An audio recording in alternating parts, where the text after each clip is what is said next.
Hi everyone, welcome to the Monday edition of Source 16 News. I'm Eddie Owen, glad to have you with us. Today, it's Valentine's Day, considered one of the busiest days for floral shops. Workers at one local shop were hard at work today preparing hundreds of flower arrangements.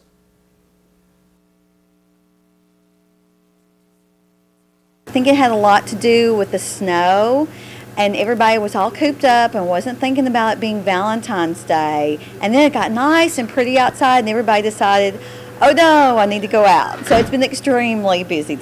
According to Thomas, flower orders at Weston Witherspoon were coming in by the dozens. We had about 8 different specials that we had made up, and out of those 8 specials we had at least 20 of each one.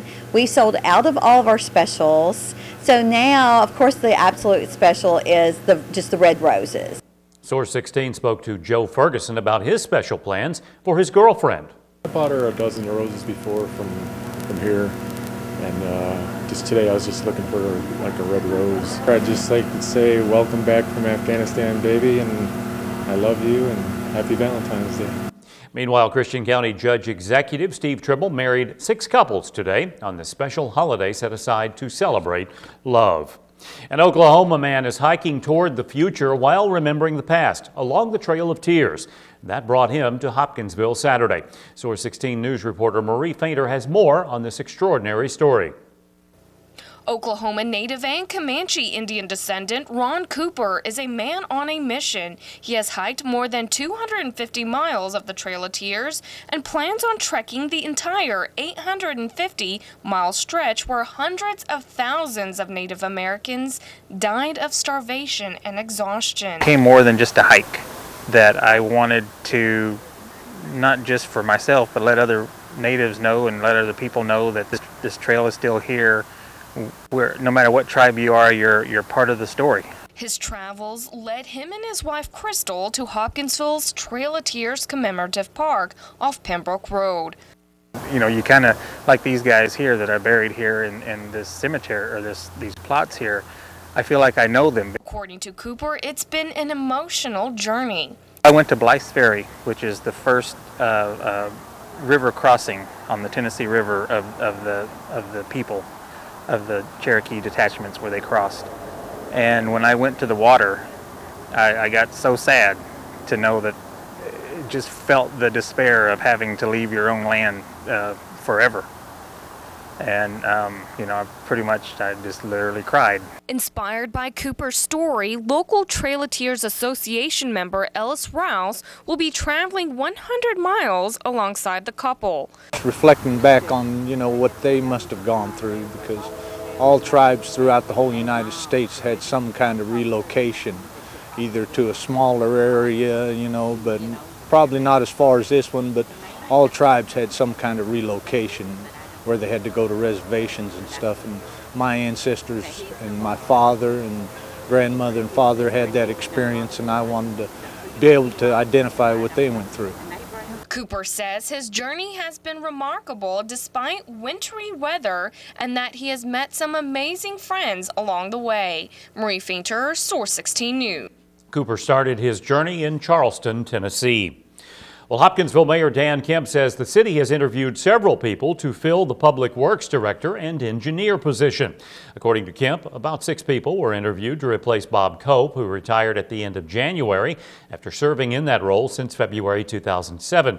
He adds several individuals were interviewed over the phone, while 2 people who are not from Hopkinsville had face-to-face interviews. Kemp also says he plans on making an announcement soon and that he hopes to have the position filled by March 1st. Hopkinsville Community College officials have announced they have scheduled a makeup day to catch up on lost instructional time due to inclement weather. Administrators scheduled President's Day, Monday, February 21st, for the college's makeup day. According to officials, all classes that normally meet on Mondays will be expected to meet that day to make up for lost classroom time at the main campus and Fort Campbell campus. However, officials say HCC classes that normally meet at an area high school will not meet if that high school is closed. In addition, all administrative offices and the library will be closed. Well, join us for a legislative update tonight as the panel talks to our area legislators about many things, including the pseudoephedrine issue and whether you may soon have to get over-the-counter cold medications from your doctor.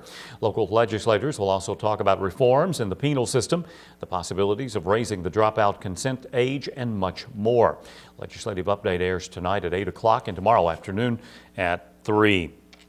Well, the spring burn season begins tomorrow. It will last until April 30th throughout the Commonwealth. The state legislature has outlined that during official fire season, it shall be unlawful for any person to set fire to or procure another to set fire to any flammable material capable of spreading fire, location in or within 150 feet of any woodland or brushland, except during the hours of 6 p.m. and 6 a.m. prevailing local time, or when the ground is covered with snow. All fires are required to be attended until extinguished.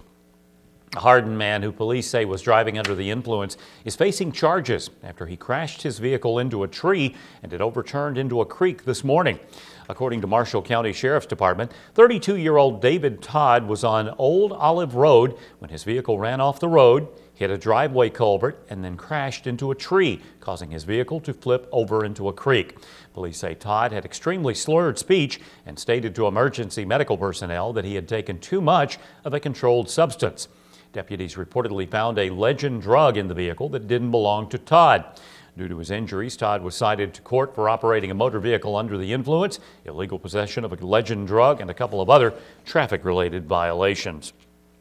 A 36-year-old Hopkinsville woman who reportedly told police she was talking on her cell phone was injured in a two-vehicle wreck on US 68 over the weekend. Hopkinsville police report says Elizabeth Bernard was driving east on the Cadies Road around 5:30 Saturday evening near Old Major Lane and was talking on her cell phone and adjusting her radio when she crossed over the center line and crashed into a vehicle driven by 66-year-old Alfred Blackburn of Hopkinsville. According to the report, Bernhard's right front bumper hit the right side of Blackburn's pickup truck, causing it to spin off the road. Bernhard was transported by ambulance to Jenny Stewart Medical Center for treatment.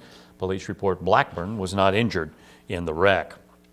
A Hopkins County teen was injured in a wreck in Ohio County over the weekend after he reportedly fell asleep at the wheel. Kentucky State Police say 19-year-old Isaiah Parker of Madisonville was driving west on the Western Kentucky Parkway around 4:30 Saturday morning. When around the 67-mile marker, he fell asleep. Parker's vehicle crossed the median and hit a drainage tile. Parker was transported by ambulance to the Ohio County Hospital where he was treated and released for minor injuries. Well, the Marshall County Sheriff's Department has arrested a Calvert City man on a theft charge. Police say on 3 different occasions, 54-year-old Charles Amato of Calvert City stole items from his employer and sold them for a reduced price. Amato was arrested and charged with theft by unlawful taking and lodged in the Marshall County Detention Center. Vice President Joe Biden traveled to Fort Campbell Friday and helped welcome home hundreds of Rakkasans returning from their year-long deployment in Afghanistan. Military officials say the vice president also met with families of the returning soldiers to thank them for their sacrifice. Meanwhile, Biden visited the Fort Campbell Falcons high school football team and congratulated the players and the coaches on their successes. The vice president's visit to the local post followed his trip to the University of Louisville for the McConnell Center's Spring Lecture Series. Well, about 160 people gathered in downtown Hopkinsville Saturday morning to show their support for a worthy organization. The Christian County Humane Society held a pancake breakfast at the War Memorial Building to help raise funds for the organization. Molly Clark told Source16 that almost $1,400 was raised after expenses, with the auction and bake sale bringing in about $200. She says, all in all, it was a good crowd, and she had plenty of help, more than what she expected, thanks to Brownie Troops and the Retired Senior Volunteer Program, RSVP. The Christian County Humane Society is a nonprofit organization run entirely by volunteers that takes in sick and injured pets and tries to find them permanent, loving homes. The Christian County Humane Society's facility is located on Skyline Drive in the last door of the Bed and Biscuit boarding facility building. Regular adoption hours are 3 to 6 Friday afternoon and Saturday noon to 3. Well, here's a look at some upcoming chamber events brought to you by the Hopkinsville Christian County Community Vision Plan.